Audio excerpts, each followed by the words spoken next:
조카 장시호 씨가 날 살려줄 자료였다. 이모의 시크릿백. 뭐 이름은 거창한데 사실 이 최순 씨가 즐겨 들었다는 저 명품 가방 얘기를 지금부터 해볼 텐데요. 이현정 의원. 네. 저 가방에 별의별 게 다 들어있었다면서요. 어제 저희 채널의 단독 보도입니다. 일단 장시호 씨가 뭐 지금 보니까 여러 가지 증언들 하는 가운데서 가장 결정적인 증언을 하는 게 아닌가 싶습니다. 특히 이제 지난번 우리가 화면에서 봤지만 TV조선이 최순실 씨를 직접 찍은 장면 기억나시죠? 예. 이제 그 장면을 찍고 난 다음에 최순실 씨가 자기로부터 어떤 취재가 들어온다는 것을 알고 아마 장시호 씨 집에 가서 잠시 머물렀던 것 같습니다. 근데 장시호 씨가 보니까 최순실 씨가 항상 그 백을 화장실 갈 때도 꼭 들고 간다는 거예요. 저 지금 저 빨간 동건에 쳤던 저 백 말씀하시는 그렇죠. 거잖아요. 지금 이제 저렇게 TV조선에 저렇게 이제 취재가 들어가니까 아마 최순실 씨가 어떤 자신에 대한 위협을 느끼고 바로 이제 그 장시호 씨 집으로 이제 피신했던 것 같아요. 예. 근데 이제 그 가방 중에서도 뭐 가장 비싼 가방을 저는 알고 있습니다. 이 모델이라는 그런 가방인데. 예. 그래서 이제 그 장시호 씨가 항상 보니까 그 가방을 꼭 끼고 나니까 저 안에 뭐가 들었을까 그렇게 궁금증을 가지던 모양이에요.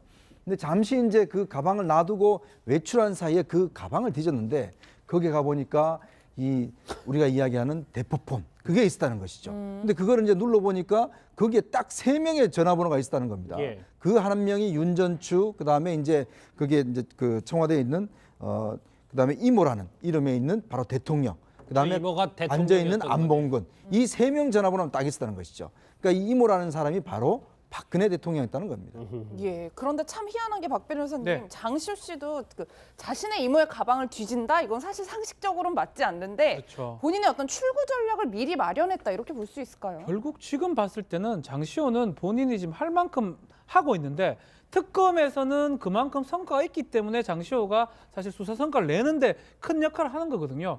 아마 미리부터 예측은 좀 한 것 같아요. 이렇게 하다가 우리가 좀 문제될 수 있고 문제가 되면 나도 문제가 될 수 있기 때문에 예. 보험이라고 이렇게 표현을 하면 맞는지 모르겠지만 보험적으로 아마 이런 걸 찍어둔 것 같아요. 이게 사실 찍기 어려워요. 남의 그 어떤 그 이 상표의 시크릿 백을 몰래 보는 것도 어렵고 그 안에 있는 문서를 찍어 놓는다? 이게 사실 어렵거든요. 그렇죠. 그럼에도 불구하고 이걸 찍어놔야지만 내가 살 수 있다. 지금 장시호 씨의 진술들 봤을 때는 본능적으로 아는 것 같아요. 내가 이걸 해놔야지만 나중에 문제가 없다. 계속적으로 지금 수사에 큰 어떤 공을 세우는 사람이 장시호이기 때문에 예. 아마 그때도 그런 촉들이 어떤 센스가 작용했기 때문에 미리 찍어둔 게 아닌가 이렇게 추측이 가능합니다. 그러니까 그 전에는 이모와 조카로서 굉장히 사이가 돈독하고 맞아요. 그 정유라까지 챙겨줄 정도였는데 동계 스포츠 영재센터를 장시호가 맡도록 하면서 여러 가지 불협화음이 나오지 않았었습니까? 그 대표적인 예가 동계 스포츠 영재센터에 삼성이 관련돼 있다는 말을 우연히 하는 바람에 결국은 이모한테 무릎 꿇린 상태에서 맞았다는 거 아니에요. 그러면서 자기 수행비서한테 쓴 그 카톡 메모에 보면 이건 아닌 것 같아 뭐 이런 그 메시지를 전한 장시호였거든요.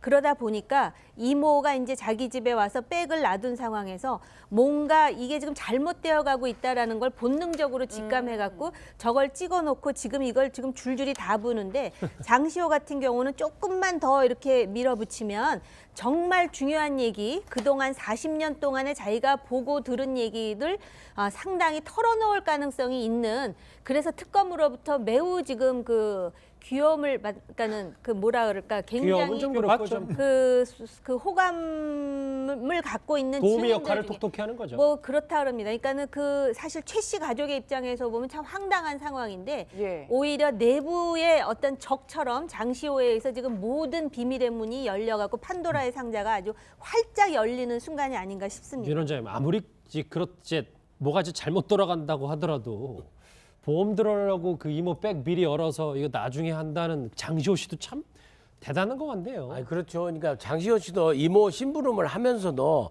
이게 언젠가는 지금 뭔가 지금 터질 일이고 뭔가 합법적이지 않고라는 그런 생각을 쭉 했었던 것 같아요. 그렇기 때문에 나중을 생각해서 혹시라도, 그리고 또 기본적으로 본능적으로 좀 궁금했겠죠.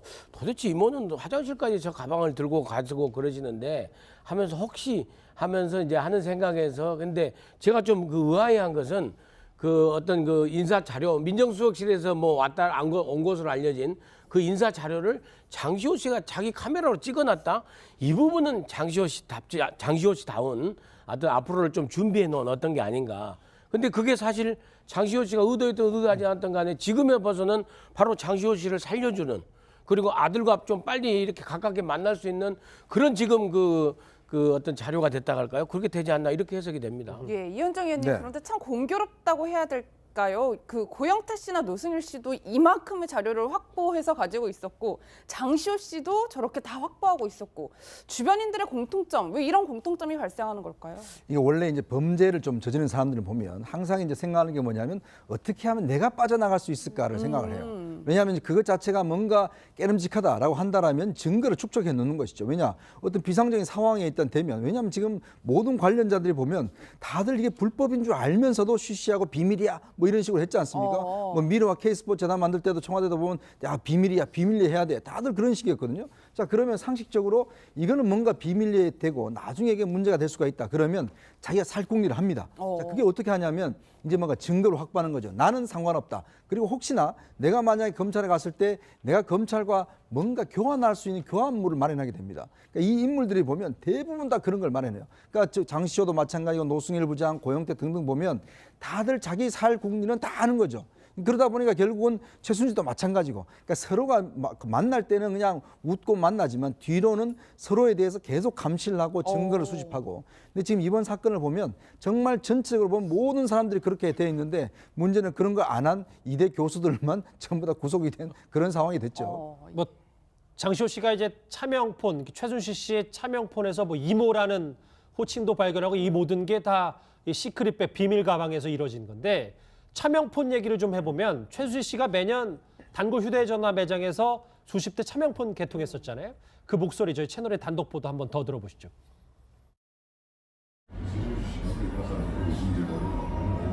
기획값이 얼마고 너무 그랬으니까 네. 24개월 쪽에 뭐 얼마나 이렇게 안 물어봐요. 못 물어봐요 그냥. 마음에 들면 그냥 이렇게 주세요 하고 그냥 가오리죠. 1년에 한두 번씩 해서 한 10년 정도를 한 거예요 그러면. 이건 자주 10년. 그 1년에 한두 대를 해간 거예요.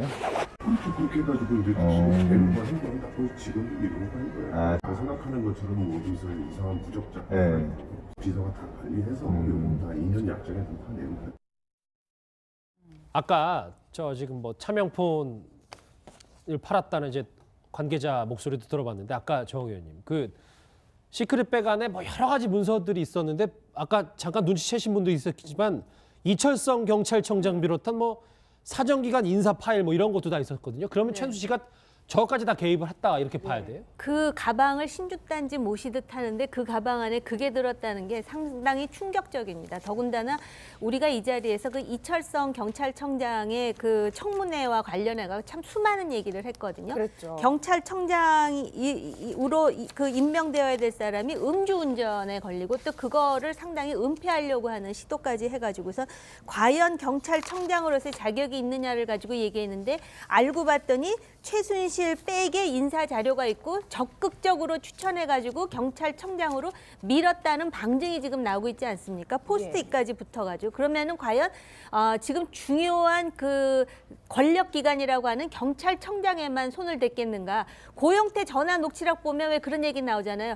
국세청장 추천 하나 하라는데 이 얘기가 또 나오지 않습니까? 예. 그러면 대표적인 게 검찰총장, 경찰총장, 국세청장 이런 사람들인데 과연 그럼 최순실의 검은 손이 어디까지 뻗쳤는지에 대해서 정말 굉장히 혼란스러울 정도로 이 의심을 하지 않을 수 없는 그런 상황입니다. 그리고 실제로 이철성 청장이 그 많은 야당의 비판과 또는 여론 주도층들의 문제 제기에도 불구하고 임명되지 않습니까? 그렇죠. 그리고 사실은 이거는 또 그 우병우 민정수석용으로 지금 또 해놓은 것인데 우병우 민정수석이 사실은 이 이철성뿐만이 아니라 그 이후에 문체부 장관이라든지 농림축산부 장관이라든지 또 그 이전에 진경준 검사장이라든지 그 인사와 관련해서 제대로 검증을 했느냐를 가지고 또 얼마나 많은 얘기들이 오고 갔습니까? 근데 지금 보면 이게 다 최순실 쪽에서 나오기 때문에 우병우는 아무것도 안 하고 가만히 내버려두고 자기 손에 소위 피를 묻히지 않고 그대로 전부 그냥 임명할 수 있도록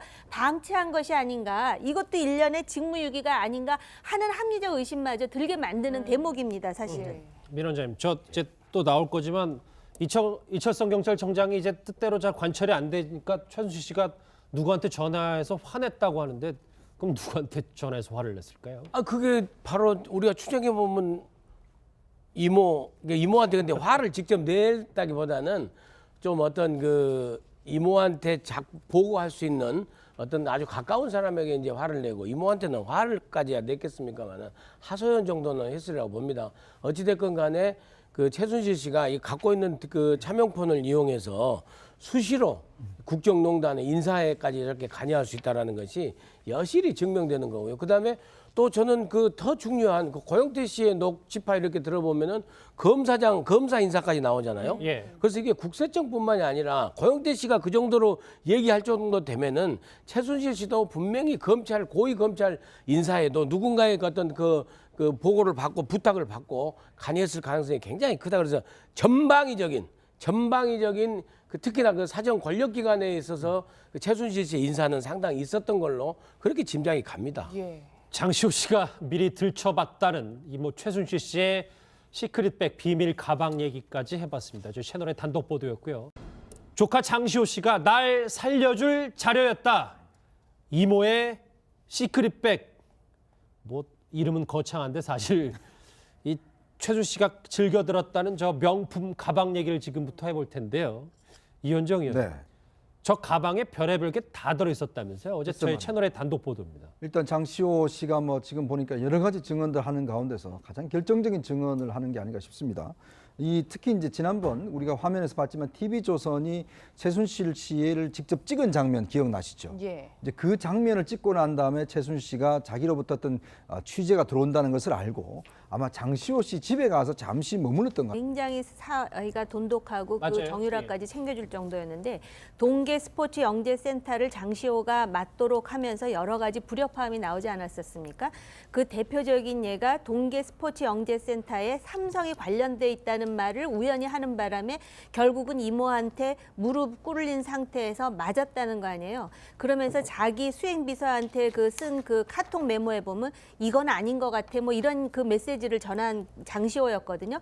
그러다 보니까 이모가 이제 자기 집에 와서 백을 놔둔 상황에서 뭔가 이게 지금 잘못되어 가고 있다라는 걸 본능적으로 직감해갖고 저걸 찍어놓고 지금 이걸 지금 줄줄이 다 부는데 것 같아요. 이렇게 하다가 우리가 좀 문제될 수 있고 문제가 되면 나도 문제가 될 수 있기 때문에 예. 보험이라고 이런 표현을 하면 맞는지 모르겠지만 보험적으로 아마 이런 걸 찍어둔 것 같아요. 이게 사실 찍기 어려워요. 남의 그 어떤 이 상표의 시크릿 백을 몰래 보는 것도 어렵고 그 안에 있는 문서를 찍어 놓는다? 이게 사실 어렵거든요. 그렇죠. 그럼에도 불구하고 이걸 찍어놔야지만 내가 살 수 있다. 지금 장시호 씨의 진술들 봤을 때는 본능적으로 아는 것 같아요. 내가 이걸 해놔야지만 나중에 문제가 없다. 계속적으로 지금 수사에 큰 어떤 공을 세우는 사람이 장시호이기 때문에 예. 아마 그때도 그런 촉들이 어떤 센스가 작용했기 때문에 미리 찍어둔 게 아닌가 이렇게 추측이 가능합니다. 그러니까 그 전에는 이모와 조카로서 그러니까 거기에 딱 3명의 전화번호가 있었다는 겁니다. 예. 그 한 명이 윤전추, 그다음에 이제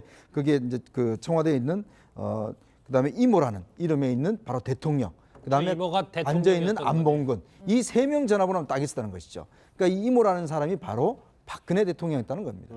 예. 그런데 참 희한한 게 박 변호사님, 네. 장시호 씨도 그 자신의 이모의 가방을 뒤진다? 이건 사실 상식적으로는 맞지 않는데 그렇죠. 본인의 어떤 출구 전략을 미리 마련했다 이렇게 볼 수 있을까요? 결국 지금 봤을 때는 장시호는 본인이 지금 할 만큼 하고 있는데 특검에서는 그만큼 성과가 있기 때문에 장시호가 사실 수사 성과를 내는데 큰 역할을 하는 거거든요. 아마 미리부터 예측은 좀 맞습니다. 근데 장시호 씨가 보니까 최순실 씨가 항상 그 백을 화장실 갈 때도 꼭 들고 간다는 거예요. 저 지금 저 빨간 동건에 쳤던 저 백 말씀하시는 그렇죠. 거잖아요. 지금 이제 저렇게 TV조선에 저렇게 이제 취재가 들어가니까 아마 최순실 씨가 어떤 자신에 대한 위협을 느끼고 바로 이제 그 장시호 씨 집으로 이제 피신했던 것 같아요. 예. 근데 이제 그 가방 중에서도 뭐 가장 비싼 가방을 저는 알고 있습니다. 이 모델이라는 그런 가방인데. 예. 그래서 이제 그 장시호 씨가 항상 보니까 그 가방을 꼭 끼고 나니까 저 안에 뭐가 들었을까 그렇게 궁금증을 가지던 모양이에요. 근데 잠시 이제 그 가방을 놔두고 외출한 사이에 그 가방을 뒤졌는데 거기에 가 보니까 우리가 이야기하는 대포폰 그게 있었다는 것이죠. 근데 그거를 이제 눌러보니